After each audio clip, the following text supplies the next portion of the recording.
Hello, my name's Gary Coles and I'd like to talk to you about Hypno Oncology.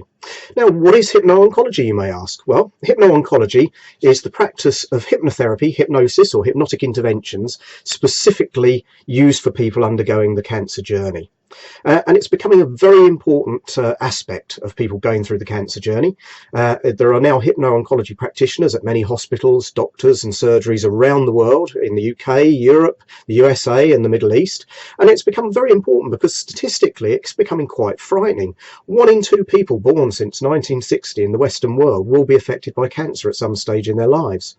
1 in 7 women will develop breast cancer. 1 in 8 men will develop prostate cancer. Bowel cancer will affect 1 in 15 men, 1 in 18 women.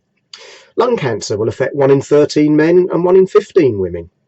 Now, Sage Research, that's a very respected research body, shows that 40% of those people will seek out complementary therapies of some sort. So that's 20% of the population could be seeking hypno-oncology.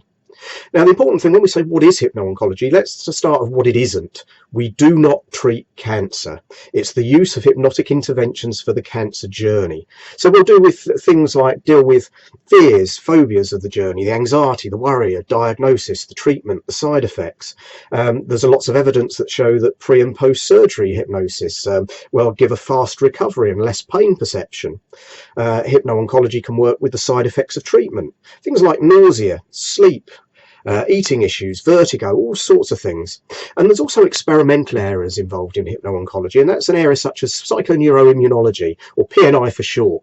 Now, there's the area coined by Dr. Robert Ada in the 1970s, and there's a lot of evidence there. And what that PNI looks at, is the relationship between the immune system and our emotions. And we know that using hypnotic interventions, we can actually affect the immune system through changing emotions. And there's lots of evidence that we should be looking at a more holistic approach with cancer patients, particularly in the areas of psychological well-being and social care. Now, in the 1939 Cancer Act in the UK, and there's lots of acts all around the world, there is a Cancer Act which actually stops people working with cancer itself, and that's very important. And a hypno-oncology practitioner does not treat cancer. That would be unethical, and I've seen it. I work in a major UK hospital as a hypno-oncology practitioner, and I see too many people taking advantages of people going through the cancer journey who are desperate. So a registered hypno-oncology practitioner will only work with somebody ethically, and that needs to be the case, because I've seen some worrying statistics recently from the American Society of Clinical Oncology. They did research with 4,000 adults, 25% of whom have either had or did have cancer, and 40% of them actually strongly agreed or somewhat agreed that cancer could be cured by oxygen, diet and herbs alone. And half of those under the age of 53 thought cancer could be cured by complementary therapies alone. And that is a dangerous misconception, because alternative therapies alone double the mortality rate. And in fact, in early stage cancers, that rises to 6 times. So it's very important that people go on with their traditional treatment, and things like hypno-oncology is an adjunct treatment. It's a treatment alongside, just to help you.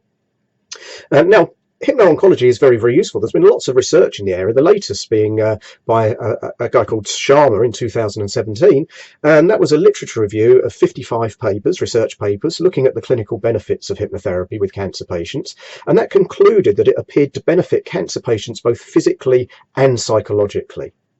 An earlier research in 2003, a meta-analysis of 57 random controlled studies of palliative care hypnosis done by Flammer and Bogarts concluded that it was effective for many disorders that cancer patients encounter. And there's a multitude of research papers into effectiveness of hypnotherapy for pain control, which is the most widely used complementary therapy for that particular issue. And there's lots of advantages to hypno-oncology. There's reduced costs, there's less stress for frontline medical staff. Medication can potentially be more effective. Pain control better, and well-being, happier, more empowered patients. And therefore that gives a fast recovery, freeing up bed space. But it also gives patients coping mechanisms. So hypno-oncology can be very, very useful for those undergoing the cancer journey. And there is now an association of hypno-oncology practitioners, and that the association ensures that those specifically trained in hypno-oncology are competent and operate in an ethical manner. And they are now based all around the world, as are trainings. And if you want to find out more about the Association of Hypno-Oncology Practitioners, go to their website, which is www www.hypno-oncology.com. That's www.hypno-oncology.com. Thank you very much.